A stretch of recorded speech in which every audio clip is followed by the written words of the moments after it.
Hello, everyone. A very happy Monday to all of you. And I am back with the week ahead guidance and predictions for all of you. So, today we have the Angel Tarot that I'm using, and I'm using the Wisdom of the Oracle Divination cards for the guidance today. Let me put my Ganesha back straight. And for all of you who are new to my channel, all you have to do is take three deep breaths, center yourself, and select any one pile one, two, and three. These are the piles for today. All you have to do is intuitively select a pile. It is completely all right to be selected to more than one piles. That just means that you have additional messages. But generally speaking, you will be attracted to one particular pile. And I'm using two cards per pile this time. And let's see what the week ahead brings for you. So, if you've chosen, let me get these piles out of the way. If you've chosen pile number one, you have a leg up from the wisdom of the oracle, and you have seven of pentacles from the tarot. So, seven of pentacles is essentially the card of a skilled worker, as it is called. And sevens are also about visions, it's about perseverance, it's about reward, it's about investment. And seven in tarot is always a card of potential. So, and because this is seven of pentacles, it reveals that there is potential for success and a tangible reward for your efforts this week. The work and time that you're investing may be testing you, but this is a worthwhile project or a job or business or a creative path. If you come up, if a new project comes up for you, this seven can represent that this is a research phase or a phase for groundwork this week. You may doubt your ideas at times or doubt the worth of this project at times, but don't give up because your work has great potential to bring you the benefits you hope for this week. All the efforts will be worthwhile.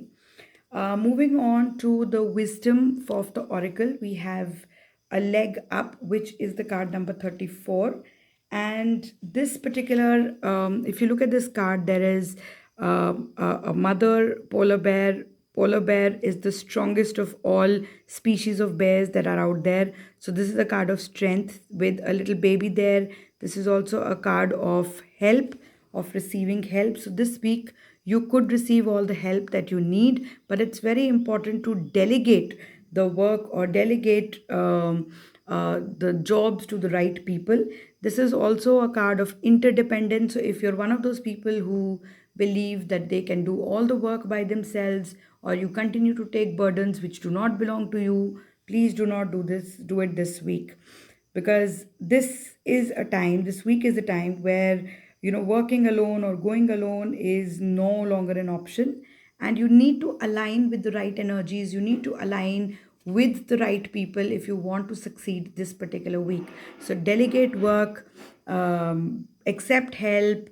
Help is at hand. All you need to do is just open up to receiving it, and there should not be a problem. You'll just sail through this week. So that is the weekly guidance for you. Let's just take this pile away.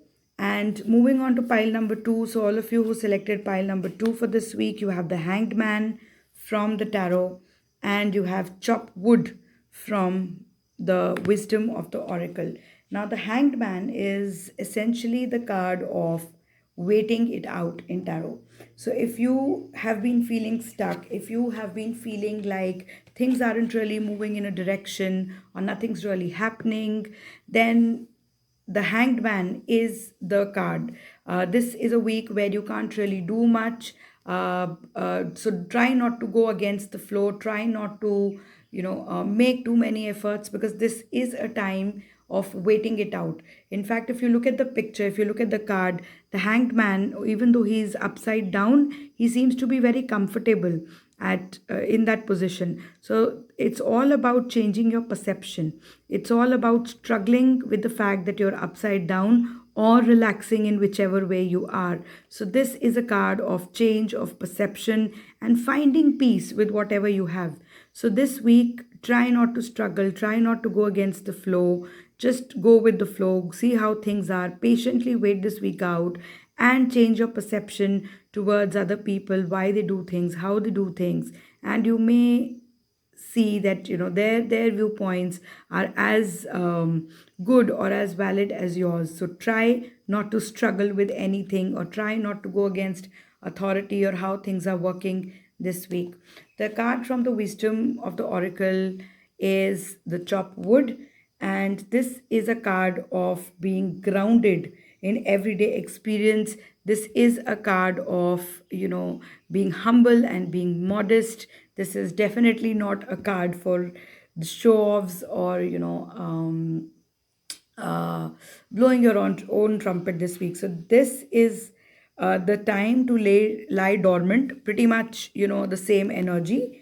And this is a time where, you just need to, it's like the dormant period of the plants where no growth spurts happen, nothing much happens, but it is just the time to be there, to hold on to your roots, to just stay grounded. So this week, try not to struggle too much, try not to fight the ideas out. Just let this week pass peacefully, and enjoy what you have on hand. Enjoy and work on your own energy.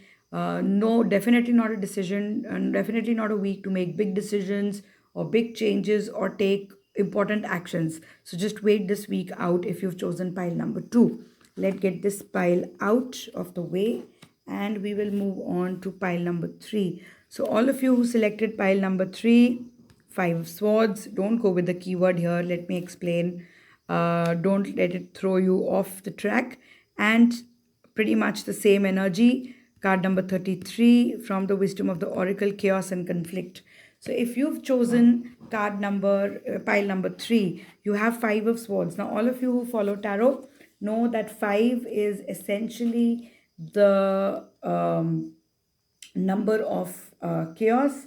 It is the number of conflict. It is the number of competition, harshness in tarot. So when the five of swords comes up, remember one thing: swords is all about your mind, basically your mind and your intellect. So one thing, when I see five, I see that there's a lot of negativity, there is a lot of negative thought that you're focusing on. You're only focusing on what is not there, or what has been lost, than what is on hand, or what is available to you right now to cherish and to enjoy.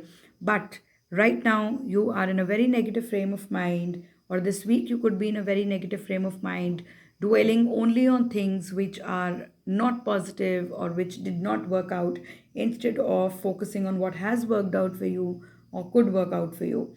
So 5 basically reveals that something has not gone your way or could not go your way, and you could try to negotiate, and you've tried your best to face the challenge, but some things are not meant to be. So this week you could also feel very drained. You could also feel like you feel helpless. There could be domestic arguments. There could be you know basically competition with anybody, or challenges or struggle. You could also be you could also be thinking too much negatively. And remember that it's what you do next matters. As it is, we are heading towards the heights of Jupiter retrograde. So this week all you need to do is just appreciate what you have, show gratitude. We're also heading towards a full moon, so you could be overly emotional, you could be thinking negative thoughts and you will manifest what you are thinking. So focus on positive thoughts, do thorough cleansing, have a lot of water, keep yourself hydrated this week, and most importantly, use water as therapy, because we're in the waxing phase of the moon, and water is therapeutic. So remember that, and try and keep your thoughts as positive as you can this week. Moving on to the wisdom of the oracle, we have card number 33, which is chaos and conflict. Thankfully, it does not speak of losses or anything going negative. It's just chaos and conflict. So you could be totally unfocused this week. You could have difficulty concentrating, and it is that tension of the opposites where two people just don't feel like working things out, or you could just not be willing to agree with each other. So this is like opposing forces come together this week to create a bit of a turbulence, right? So try and pull yourself together, try and focus and concentrate on what's at hand. And you could have this feeling of being really scattered this week, like you would like to do 10 different things, but not able to do anything in particular, or not able to do anything, not able to finish anything. So, this is the kind of energy which sort of comes up this week. And the only way to deal with it is to not take any major decisions. Keep yourself calm. If you meditate, please do that. If you do not, just listen to Green Tara Mantra on your phone or chant it if you can. And try and avoid any sort of conflicts because they could really blow out of proportions this week. And the energy has already started since yesterday. So a lot of people could have a turbulent Sunday as well. So that's it from my channel for you this week. The guidance for the upcoming week. Hope you all have a blessed week. Try and follow the guidance. Keep chanting. Keep your thoughts positive. Stay home. Stay safe. And do let me know. I love hearing from all of you. We'll be waiting for your comments, your likes. And if you haven't subscribed to the channel yet, please do that. Share the video. Show me some love. Show some love to the channel. And hope to see you all soon. Till then, take care.